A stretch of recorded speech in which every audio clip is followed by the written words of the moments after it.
Assalamu alaikum wa rahmatullahi wa barakatuh. This is a quick tutorial explaining how to use the Gobaz Zakah website to calculate Zakat al-Mal.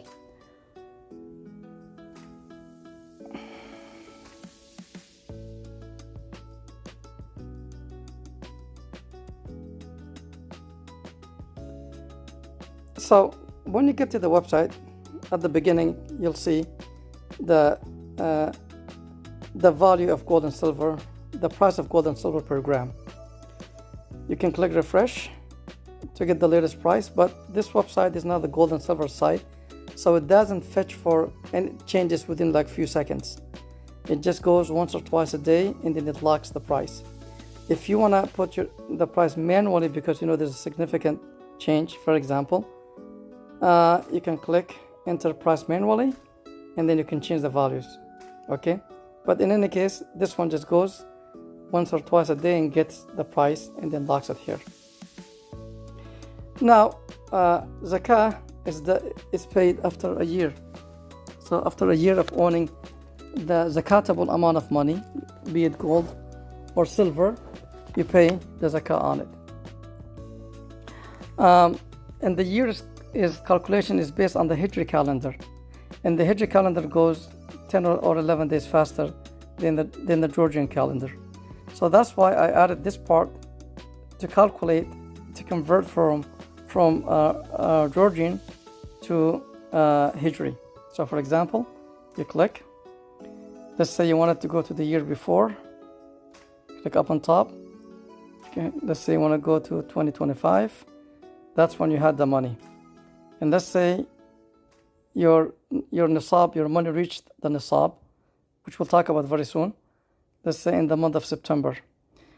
If you can't remember, then just do your best guess estimate.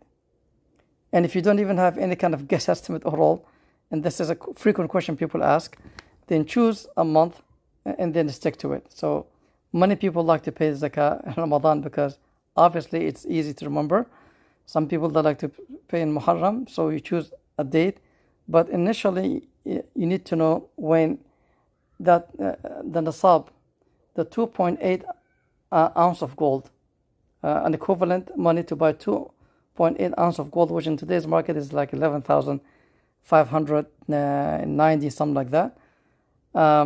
When you have this amount of money, and then a year lapsed over, okay? You don't know for sure, you guess. So let's say you're pretty sure somewhere in September 11th, okay, or September 15, you had this money. Set, and then convert. So this is equivalent to the 22nd of Rabi'ul Awwal. It says month 3. So here also you have the month. Ramadan and Muharram is what most people focus, but in your case it is Rabi'ul Awwal. In this example here. So now let's do the calculation. There's nisab for silver and there's nisab for gold. So you could have silver coins. If you're a person who's buying silver to safekeep, then you calculate from here. Once you have 19.69 troy ounce of silver, if you have this much amount of silver, which is the equivalent of $1,181 in today's market, then that's when a year lapses and this was in your possession, you pay zakah on it. Or gold nisab. Gold is in today's market 11,591, which is enough money to buy 2.81 ounce of gold, or to be exact, troy ounce. Troy ounce and regular ounce, there's a little bit of difference. Also, there is the equivalence in gram for gold, 87.48. Now there's a paper money. Paper money goes with the gold also. And some of the ulama, the majority say gold, but some of the ulama, like some of the Hanafis, they say you calculate with what is most beneficial for the poor, which would be silver. The percentage is the same. You pay 2.5% either silver or gold. But if you calculate the paper money with the nisab of gold, you need to have 11,000, almost 600 to be obligated to pay zakah. You know, you have that much money in a year lapses. If you have 5,000, you are beneath the nisab. But if you want to calculate with the silver, you are actually within the range of the nisab. So you choose which one you want to go with, okay? But the majority of the ulama, they go with the gold. Cash. Now, some of the ulama in the past, they actually say there is no zakah on cash money. This is not the standard nowadays. If you go different Darul Ifta, they also you pay zakah on cash. But some actually did say in the past, you don't pay money on cash because cash is not gold. But now they're saying, or the standard is that you do pay zakah. The reason being is because there has been meetings between the ulama and people who are financial experts. I remember one of the mashayikh, the Mauritanian mashayikh, told me once that his sheikh, one of the biggest scholars from Mauritania, used to say there's no zakah on paper money. But after his sheikh died, there was a lot of big meetings between people who are expert in finance and ulama. And the expert, they explained to the ulama about the history of this monetary or fiat system. And then when they realized that this paper money was actually a receipt and the gold is in the bank, then, after hearing the whole thing, they actually agreed that you do pay zakah on this. Nobody's using gold, or most people do not use gold for transaction nowadays. There's the paper money. In your paper money, you can look to the history of paper money, but just a quick summary. Paper money used to be a receipt. So a long time ago, people used gold and silver. And then in places like China, people started building banks. And the Chinese began the system way before the Europeans, where they would take that money and they keep it for you, and then they give you like a receipt. And then this system went to other countries and went to Europe. They started building banks, and then they started using the same system. And then the bank will give you a receipt guaranteeing that the gold is in the bank. Eventually, people started using those receipts to transact for transactions. So instead of going to the bank, grabbing, 30 coins of gold, to pay for a merchandise, they would use one of those receipts and give it to that person, and that person would collect the money from the bank. So from big contract, it became smaller and smaller, and then it became paper money.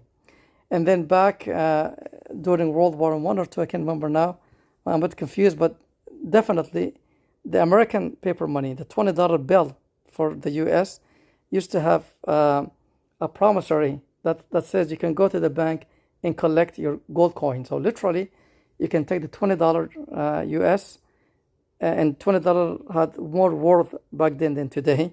It had, it had more power, and you can go to the bank and they will give you, actual gold coins when you give them the $20. Of course, this doesn't happen anymore, but this is how the story began. The money was put in the bank, the gold was put in the bank, and your paper money was basically the receipt. So that's why you have, now this kind of gives you somewhat of an understanding of these things between ulama and what happened. So the standard is to be gold, and that's why the majority say is gold. So let's say you have cash money in the bank, $5,000. And let's say you have gold. Okay, now gold, let's say it could be gold coins. So if you have one gold coin, of course these come in a troy ounce. Now your asset, the 5,000 plus the 1 ounce of gold is $9,000. Okay, if you go to gram is like way less. So, but the gram benefits females who have a lot of jewelry. And there's two sayings. The Shafi'is say women do not pay zakah on the jewelry that they wear. The Hanafis say that woman is supposed to pay zakah. And if she wants to go the saying of Imam Abu Hanifa, which both of them go back to the Sahaba. Some of the Sahabas during the time of the Sahaba. Some used to say you pay zakah, and some used to say no, you don't pay zakah on the jewelry worn by women. If she wants to pay zakah on those jewelry, she needs to get the amount of pure gold in it, because it's not all pure gold. So she needs to go to a gold expert, someone who is in the jewelry business, to tell her how much pure gold these jewelries have. Okay, or she can take the saying of Imam Shafi'i. Now, of course, this is for a woman, not for a male. If a male has a lot of gold, men are not supposed to wear gold. But if a man happens to have a lot of jewelry, he still pays zakah on it. Or he may have gold coins, like which is common, and see, like it jumps significantly.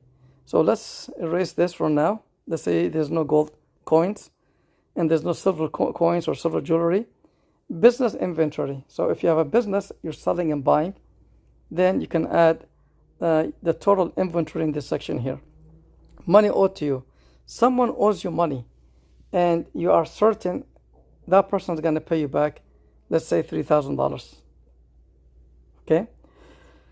So if you look here, so we have 5,000 and 3,000 is 8,000 now. But let's say, what if that person is not going to pay you back your money? Or what if this is like very doubtful? Then you don't have to put it here. Let's say you have stock investment. And by the way, if you look here on the bottom, there's no do zakah because the total is 8,000 and the nisab of gold is 11,591 in this example here. Let's say you have money in the stocks. You can add it here, your money and investments. So let's say your stock is worth 10,000, for example. Now if you look at the bottom here, the zakah due is 450 for this whole amount. The 10,000, the 3,000, the 5,000, $18,000, 450 before deducting the liabilities, which we're gonna get to. Okay. Retirement saving. Let's say you've been investing in 401k or IRA, or you have some sort of pension. Now, if the pension is not paid to you, then you wait until they start paying you your pension, because pension is like a promise that they're gonna pay you this much amount of money. 401k and IRA, 401k, you have access to it, but people don't take out their 401k until they retire, but they can take it out before retirement. However, you're gonna pay, I think, taxes depending what kind of 401k you have. Is it pre-tax or like not pre-tax, and penalties if you take it out before your retirement. Technically, you can deduct those penalties that you're gonna pay, and then put them down on your deductible liabilities if you want. Okay, you can also start paying the zakah on these when you start to get your money. But there is an issue here. By the way, something I forgot. All of them, they have an explanation. If you click, you can read the explanation. So in this case, if you want to delay the payment until you start collecting the money, and in this case here you have, let's say you have 20,000 in your 401k. Okay, so there is zakah due on this money, and now your total zakah is 38,000. Like zakatable money is 38,000. So there is zakah due on the 20,000, but you're not paying it because you want to pay it later on. What happens now? This means you need to calculate this year how much is the percentage that you owe in the previous year, in the year after. So it's a piece of work. It's a piece of work. That's why for myself, I found it way more easier just to pay it from the get-go. Just add it here and pay it, so you don't have to worry in the future how much zakah you owe. Okay, so that's one way. And for the money owed to you, I give the explanation. You might hear some different explanation that goes back to the madhabs and different saying of the ulama, which is beyond the scope of this presentation. That's something you can go and ask the fuqaha and the ifta and the people that you trust. This is just a calculator, and inshallah it will help you out. Other zakatable assets. Now, if you notice, the world is changing, and we're using terminologies on this website that is easy to understand. Okay, but there are things that are disputable by the ulama. For example, here, what is other zakatable? Cryptocurrency, for example. Cryptocurrency, in your crypto account, for example, you can transfer it today to your bank account, so it becomes it's an actual money. And this is a gray area, and my advice is to stay away from cryptocurrency, and because one of the ulama, they say is not permissible. Okay, but let's say one of these cryptocurrencies became an actual means of transacting, buying and selling. It's a digitized currency. In fact, the dollar that you have, the paper money, it's all, I mean, it's pretty much digitized. When the government print paper money, they don't print, they print portion of it, but the majority is all digitized. You do not carry a lot of thousands in your pocket, or you don't store a lot of money in your home. So it's all digitized. So even paper money is digitized, but it has become an acceptable means of transaction. So for the cryptocurrency, my advice is to stay away from it. But if you do have cryptocurrency, Ethereum or Bitcoin or whatever, and then put it here, so to be on the safe side. So let's say you have 5,000 cryptocurrency, okay? Even though I would advise to stay away from it, let's say you have this much amount of money. Okay, now let's deduct the liabilities. Okay, let's say you have a car you owe money for, $30,000. You're not gonna put $30,000. You're just gonna put the amount of payment for this month, like within a month. So let's say you have let's say you have $300 car payment, and you have a student loan, and your payment, let's say, is another $300. And let's say you took money from Abdul Hamid, and you took from him $30,000 to start a business, and you're paying him every month $500, for example. So now we have 300, 600, 500, we have 1,000, 100 due this month. Upcoming living expense, for example, it could be your rent. Let's say you're gonna pay $2,500 for rent. So in this example here, you have a total asset worth $43,000, total liabilities $3,600, net zakatable wealth $39,400, nisab of gold is $11,591. So that's the nisab, that's the minimum amount of money you need to have, as mentioned earlier, under your ownership for a year, and you are way beyond that amount. You are 39,000. So the zakat due is 985. Okay, so you can play with these numbers. You can, like brainstorm if you have any other payments. Let's say there's another payment that you do every month. You have a lot of expense. You have your phone bill. Let's say you have your phone bill. Let's say $100, and let's say you have some other bill that you need to pay. So you can add them all up.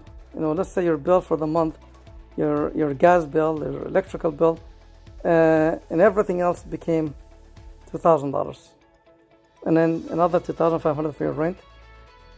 And now that is how much zakah is due on you. And Allah subhanahu wa ta'ala knows best. Assalamu alaikum wa rahmatullahi wa barakatuh.